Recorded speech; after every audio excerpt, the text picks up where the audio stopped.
Hey everyone, I'm Steve Lay from Lay 2 Real Estate. Thanks for clicking through. I'm here with Paul Shanahan, the chair of Future Bayswater. Now, g'day Paul, how are you? Very good, Steve. Yeah, thank you. Don't now, get any closer, mate. No, we're at least 1.5 metres apart, if not a little bit further. It's trying times, but we've just dropped off some food to the food bank here in 16 Beachborough Road, Bayswater South. It's a very worthwhile cause, but I've got Paul here just to talk a little bit about it. So in terms of the community involvement, Paul, with Future Bayswater, Yep. especially this sort of the food pantry? Food pantry, Yeah, we're calling tell us it. a bit about that. Yeah, look, I think it started a bit over a year ago, and we saw the idea online. I think it was up in Kalamunda. Right. They'd started one there, and look, it was just something we thought definitely might be of use in Bayswater. So within a few hours, we'd actually set it up. That was the easy part, and the community have really got behind it. I mean, we've estimated that we've given out over 5,000 items of food. Wow. And that was prior to this crisis. So there's a real need for it, In fact, it was probably surprising that how much of a need there is. Yes. And certainly now that the economy's gone into hibernation, we're noticing that it's emptying very, very quickly. Yep. But the people to really thank are the local Bayswater community and some of the businesses that have contributed as well. Yes. They're the ones who are filling it up. And you know, I think it's just a real testament to people in this area. So thank you to all the community who have done that, have contributed, and keep doing it because it's needed more than ever, I'm sorry to say.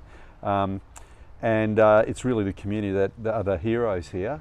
But we are noticing, unfortunately, that it's emptying a lot more frequently. So if you can drop stuff off to 16 Beachborough Road, non-perishable items at the moment, toiletries as well. Yes. There was a roll of toilet roll there the other day, Steve, but it went very, very quickly. Yeah. But yeah, it's a really simple thing for us to run, but it's so important. Yeah, so for sure. yeah. So there's a real need, obviously. I mean, there was a need before, but now there's even more of a need. Yeah, with the COVID. Absolutely. There are people in need living in this wonderful community of ours, and you know, we've got to meet some of them.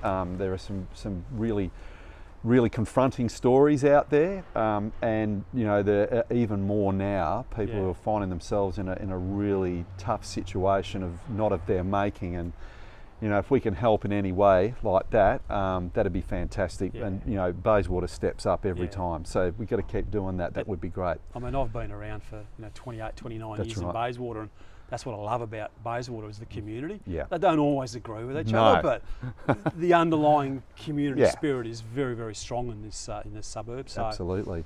I suppose, talk about contributing. I think, obviously Paul's put it out there that for everyone to try and, if they can, contribute a bit more down at 16 Beachborough Road. I think it's really important that the continuity of giving stays without doing it once, but do it twice, 3 times, and just whatever you can afford to bring down, please bring it down. I think it's a really worthwhile cause. It is, yeah. Thanks for your contribution today. That's fine. I'm happy to do it down. We had to do a clean up, and we went, oh, hang on a sec, Yeah. And I will put my hand up. It's the first time I knew about it, but I hadn't actually thought about bringing stuff down. So, before today, I hadn't done it. So, but now we'll make sure that we do. That's brilliant. So we'll come down and do that. You. So, now you're also involved with the markets down at Bert Wright Park every Saturday morning. Yeah. Yeah. Do they rope you in every week? You have to come down and do some duty. I volunteer there along with a lot of other people, not just from Future Bayswater, but a lot of other people from other groups and people, just neighbours, residents, who come down and help. To help set up, but also, I guess, ever since the COVID restrictions started coming in around social distancing and that sort of thing, it's been a bit of a week-to-week proposition, the markets. I mean, basically there are 3 traffic lights, if you like, that all need to be green for it to run. So we need permission from the government to do it, and I want to thank Lisa Baker for helping with that. We've got someone on the inside there that has been helping us just make sure that we are able to run these markets. They're seen as an essential service. And in a lot of ways, it's a better experience than sort of going to a supermarket. You're outside, the food is fresh. So that's one. And I'm no epidemiologist. I can barely say that, but I think we will have permission to run all through this, which is fantastic. The second thing is, we've got to make sure that it's safe to our satisfaction for our vendors, our patrons, and also all the volunteers. So one of the things that I do want to do again is thank the community who are coming down in their numbers and adhering to our requirements, which are pretty onerous. We're making people wash their hands on the way in and on the way out. We're not commenting on your personal hygiene, but that's really important. We're asking people to respect the social distancing requirements, particularly now you can be fined if you don't actually adhere to those, and sometimes we have to go up and remind people, and they take that really, really well. So I appreciate that. So that's the second one, and we do a lot of work on that, but I think we've hit a really good line and length where we've got a setup that is people feel safe and they are safe, and I think that's really important. And the third one is, do the community want this? And that's really important, because if the community don't want it, they don't feel safe, or they don't feel that they need it, then we will stop. Well, they won't come. They won't come. And I've seen the volume of people going down there. That's right. And I think with the isolation, there's a lot of people look forward to having it something to do instead of just taking the bins out. I think on bin day. It's actually a bit of an outing. It is an outing. Fresh food, different people. Totally. But one of the things that I do want to emphasise is the outing side of it. We're really encouraging people not to linger. But when I say outing, I mean they go down, buy their bread, their fruit and vegetables, their meat. Yep. They're not just doing it because they linger. No. But so I'm not suggesting anyone that goes to the markets is lingering or people have been fantastic.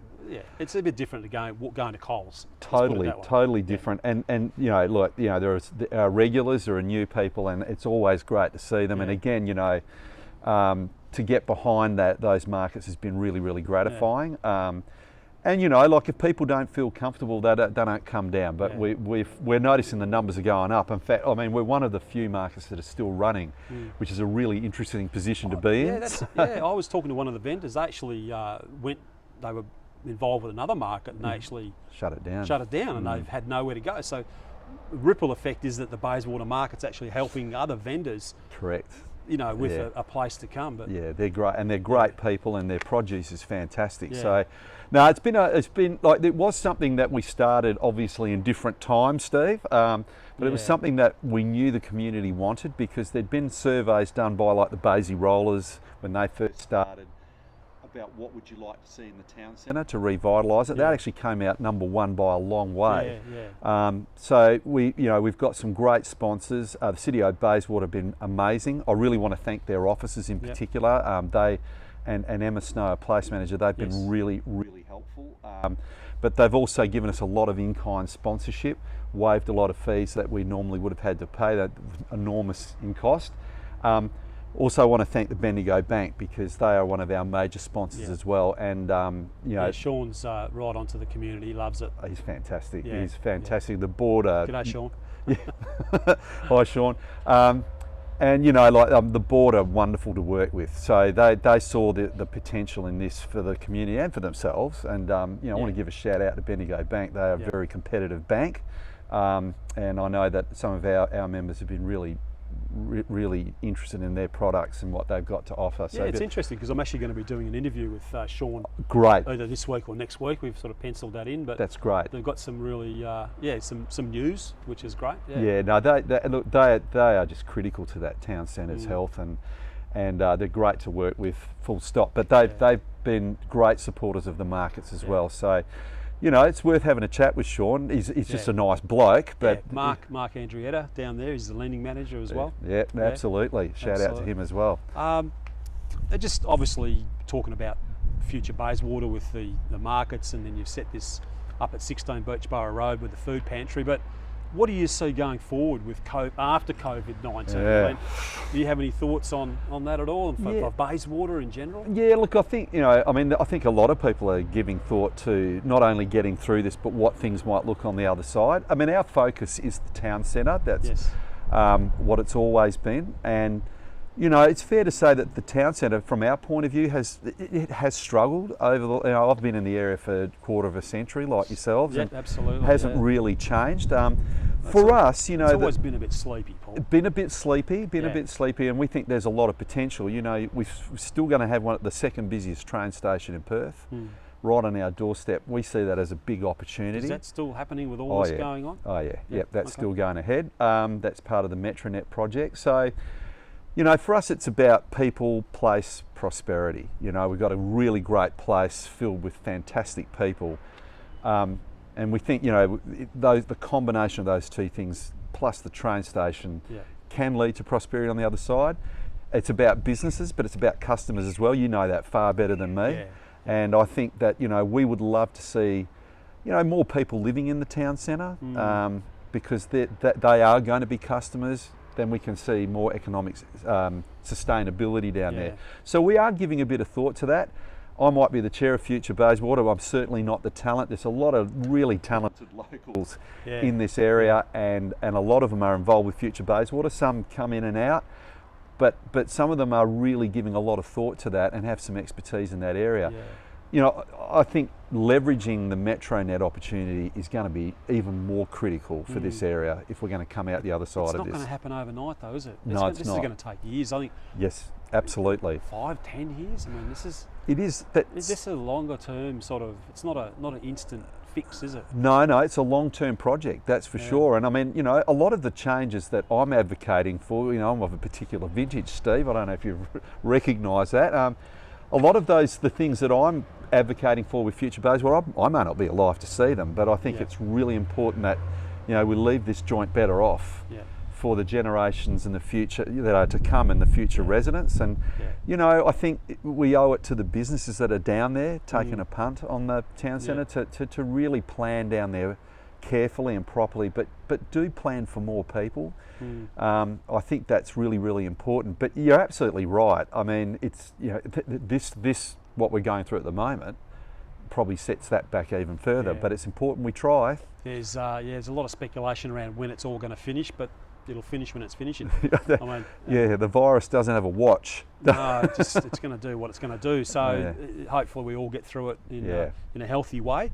I'm not really sure. Anything else you want to say, Paul? Not really. I do want to thank the community for getting behind the markets and the pantry. In the short term, I think that's something that we can all get behind, those two things, and it will make a material difference to people. Well, if you had 100 people bring down 2 items. Mate, brilliant. That'd be absolutely brilliant. I mean, what a great idea. I don't have to bring lots down, just need volume of people, really. That's it. And I'll tell you, with the pantry, well, you know, the young people in our community who are, you know, doing this as part of their community service, just fantastic. Well, that's how I found out about it. That's right. It reminded me because we got the slip in the letterbox. That's right. About putting the food out. So feel free to do it. And look, you know, if you've got any questions about it, you can get on our Facebook page, and my contact details are there. So Facebook page, what's that? That's Future Bayswater. Future Bayswater Facebook page. That's what. Okay. So they tell me. My communications you're people. Not the IT man. No, I'm not. But thank you for doing this, Steve. It's a great I'm opportunity. happy to do it. I mean, we're trying to build up as much community spirit as possible. It's in these interesting times. They are interesting. Not that we need interesting times to build community spirit, but it's just go out of your way to do a bit more for the community. And just say good luck to people. There's, exactly. My situation hasn't really changed much, being a school teacher, but I know people who've really found themselves in an interesting situation. So good luck to everyone, and help each other out where you can. Yeah. Well, Paul, thank you very much for taking the time to talk to us. As Paul says, we wish everybody the best of luck. I'm Steve Lay from Lay 2 Real Estate. Thank you very much for watching, and we'll catch up with you hopefully soon, and ciao for now.